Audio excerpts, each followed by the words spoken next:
Good afternoon and welcome to On the Road in your kitchen with Chef Matthew. Today we're going to be making a white chicken and chanterelle mushroom lasagna. We're going to be using chanterelle mushrooms foraged here from the mountains around Portland, free-range chicken breast, locally cured pepper-crusted bacon, and this will be a delicious cold weather change on a typical lasagna. So as you can see here, what I've done is I've cubed up some of this black peppercorn crusted bacon. One thing important to know about bacon is one of the few items, as a matter of fact about the only item I can think of, that you want to start in a cold pot. So what you want to do is put it in a cold pot, bring the temperature up. That allows the fat to render out, giving it more time to cook the fat into the pot, which we'll then use to thicken our milk and stock combination for our bechamel sauce. Okay, so now you can see I've rendered the fat from the bacon and removed the bacon and put it on a paper towel to the side, leaving the fat in the pot. To that I've added about a heaping half a cup of flour. I use bread flour. It's got a higher gluten content. It'll thicken more efficiently with a little bit less flour. So now I'll just cook that for a minute. We don't really want to add any color to that because we want our bechamel to have a nice white color to it. So in a minute I'm just going to add our milk and chicken broth to this and bring it to a simmer and let it thicken up. To that I will add a pinch of nutmeg to give it a little bit of a nutty flavor. So that is our next step, and then we'll move from that on and we will go ahead and make our ricotta mixture to lay our lasagna in, and then prep our mushrooms next. Okay, so we can see our bechamel now coming nicely to a slow boil. We want to control that because we don't want it to break. We want it to come to a low simmer without a boil. And at the same time, keep in mind that we're going to be using this sauce to cook our pasta in. So we don't want it to be too thick either, because we need that liquid in the sauce to actually cook our pasta, and then we'll all kind of bind up when it cooks. So we're going to let that sit for a minute, simmer lightly, and go ahead and prepare our ricotta cheese mixture. Okay, so for our ricotta cheese mixture, very straightforward. Your typical quart size ricotta cheese, part skim, whole, whatever you like to choose, doesn't matter. So go ahead and dump that in here. Boom. 2 eggs, cracked right into here. Obviously trying to get no shell in there. Again, the best way to crack an egg on a flat surface, it creates a score around there, pops it open, no shell. That becomes a bigger problem when you're working and doing things where you can have no egg white in there or no egg yolk, as the case may be. You use a good healthy cup and a half of grated Parmesan, and then add in there, let's call it half a cup, healthy half a cup of parsley. Take those, we'll mix them together, give it a good squeeze of salt. Again, ricotta has very little flavor, you can see. Salt in there, and then just mix it up. And you'll bring that and it'll become a nice smooth consistency that we can work with. Break that down, mix the egg in.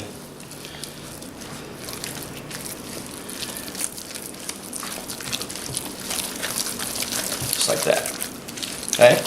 I like to use the rubber spatula. It seems to work well, and that will be the tool that we use when we go ahead and start spreading this on our noodles when we start building our actual lasagnas in the pan. And voila. Finito. Okay, so our bechamel is done here, and I want to show you guys what I mean here by the consistency. What you're really just looking for is to what they call coating a spoon. And I put that spoon in there, come out, it just has a nice coating on that. So that's the perfect consistency that we're looking for.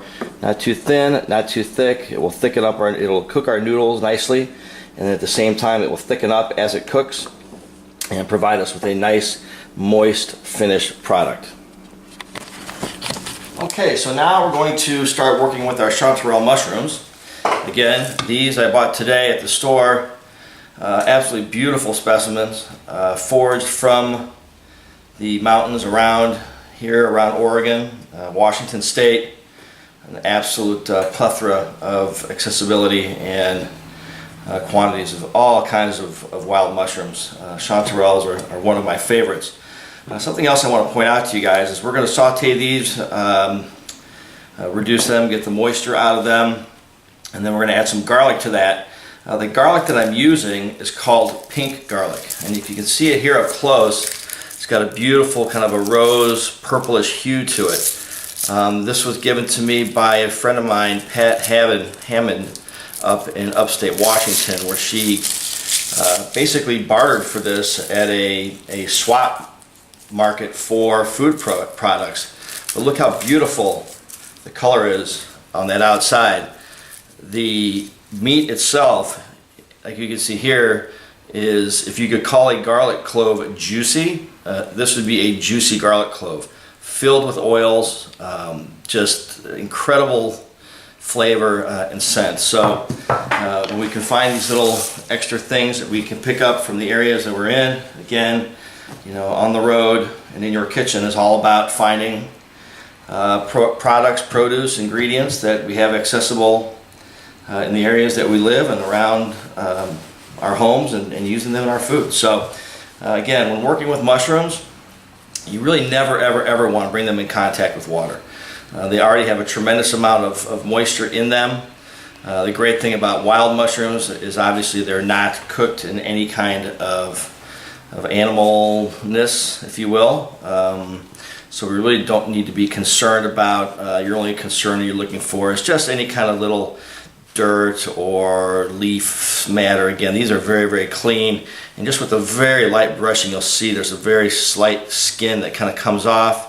You know, just peel that off and you'll have off anything that you would really even need to be concerned about. And again, these are not grown you know, on farms with manure and things of that nature, which, you know, many of the other varieties that we buy, the button mushrooms of that nature, are. So with that, I'm just going to go ahead and clean these up, and then we'll break those down and go ahead and throw them in our pan and get those ready to put in our lasagna. Okay, so now we've prepped our mushrooms.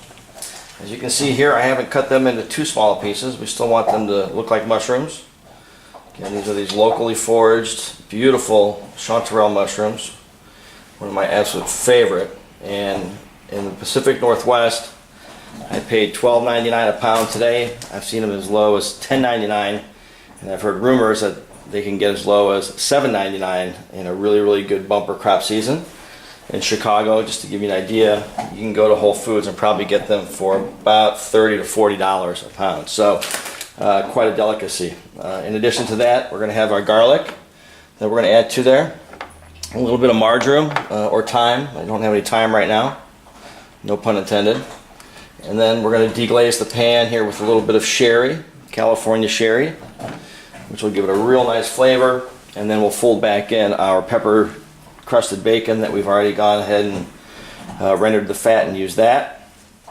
And then we will start to compose our lasagna. So important point to note, when sauteing mushrooms, you really want to get a good heat going if you're going to get any chance of getting any kind of browning in there. Again, they're mostly water as it is, so once that water starts to release from the meat, at that point you have little or no chance of being able to get any browning on the mushrooms at that point. So let's give it a test here. Once you get that sizzle on there, we can go ahead and add our mushrooms and get that going. That. Another very important point, if you want anything to brown, you cannot move it. Leave your food alone, grab a cocktail, grab a beer, if you can't keep your hands to yourself, but do not move the mushrooms until get a nice brown on the one side, and again, that will probably be our only chance to get that color on the mushroom. So with that, I'll get back to you in a second as soon as they are brown. So as you can see, in virtually less than 2 minutes, that moisture releases, and I don't even know if I got a brown on there, quite frankly, before they started to sweat. Again, that's okay. We will reduce that moisture, cook off a bunch of that moisture. Again, our mushrooms are going to reduce by probably, easily a third, if not more. I do have some fresh thyme, and real quickly I'm going to show you guys how to, just to get the parts off that we want. You just hold it like this and go against the grain, pull off what you want there. Some of those little stems are still pretty tender. When you get to the tip, you just pull it off and cook with that, because that's still very, very tender, and that's how you get thyme to be in working state. So as you can see now, in another short period of time, just a couple quick minutes, all that moisture has evaporated. Okay, we might be able to get a little bit more browning now on the bottom, now that that moisture is gone. But what I'm also going to do down here is going to add our garlic. Once we add our garlic, we only want to cook that for, again, very short period of time, just because the garlic has a lot of sugar in it, a lot of lecithin. If you ever handle chopped garlic, it feels very sticky in your fingers. That's the lecithin in the garlic, and it's basically a forming sugar. So once we've added the garlic, we really want to just give it a quick stir. Give it 30 seconds. Not much more. When using fresh herbs, we always want to add those at the end. When using dried herbs, you want to add them at the beginning. Fresh herbs will lose their flavor profile fairly quickly once they hit the heat. So we want to add those at the end, and you add twice as much fresh as you would dried when cooking. So now what I'll do is I'll add a good half a cup of sherry. And we'll want to reduce that again by at least half, scraping up any brown bits or anything that's come from the mushrooms that's stuck to the bottom. Process called deglazing. For those of you who don't know, it's also a great way to clean a pot. If you have a pot that's got a lot of stuff stuck on the bottom, put it on heat on your stove, and then add some water to that when the pot's really hot, and it will release anything that's sticking to the bottom of your pan that you might otherwise have to spend time and effort scraping off at the sink. Okay, now with the heat off, I'm going to add the bacon that I've rendered a couple times now into our mushroom mixture, along with the thyme. You can see our sherry has cooked away, and this will now be a component to our lasagna that we're going to put together here with the chicken and our bechamel sauce over here before we put it in the oven to cook for about an hour and absolutely wow your guests and or family and or anybody that you're trying to woo over for whatever you might be trying to do. So with that, let's gather our things and we'll start to compose our lasagnas. Okay, so now we've got all of our ingredients. We've got our chicken, got our mozzarella cheese, our mushroom mixture, our bechamel that we made, and our ricotta cheese with parsley and parmesan and some egg in it. Again, you want to put that in the refrigerator after you put it together so it stays firm, so it's easier to spread on your shells. So what we'll do first, we put a big scoop ladle of the bechamel in the bottom of our pan, and then we take the pasta shell and using a rubber spatula, literally just paint your ricotta mixture right onto your hard shell, uncooked. Okay? This is why we wanted to keep our bechamel fairly loose so that the moisture from that will cook the noodles. we'll do is we'll start to layer that. I've already got some in here now, already done. We'll then just sprinkle, wash your hands, use your hands, sprinkle some of our bacon, mushroom mixture on the bottom, on top of our ricotta cheese blend. Put a little bit of chicken on top of that. Again, kind of sprinkle it around.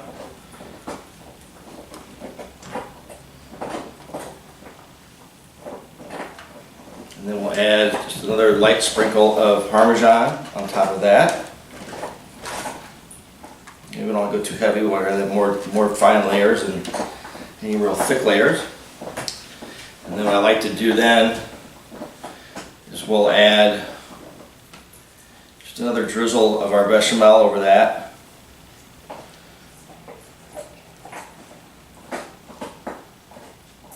Before we go ahead and add another layer of our pasta. And we'll continue to do that until we have 3 layers deep. And then we'll just top it with some bechamel on the top and some extra cheese. And we'll put it in a 350-degree oven for, we'll call it an hour. And we'll see what we have. Alright, so now we've got our completed lasagnas. We had exactly enough ingredients to make 2 of them, 3 layers deep, finished off with the bechamel sauce on top and fresh cheese. And now we're going to take these and put them in a 350-degree oven for an hour.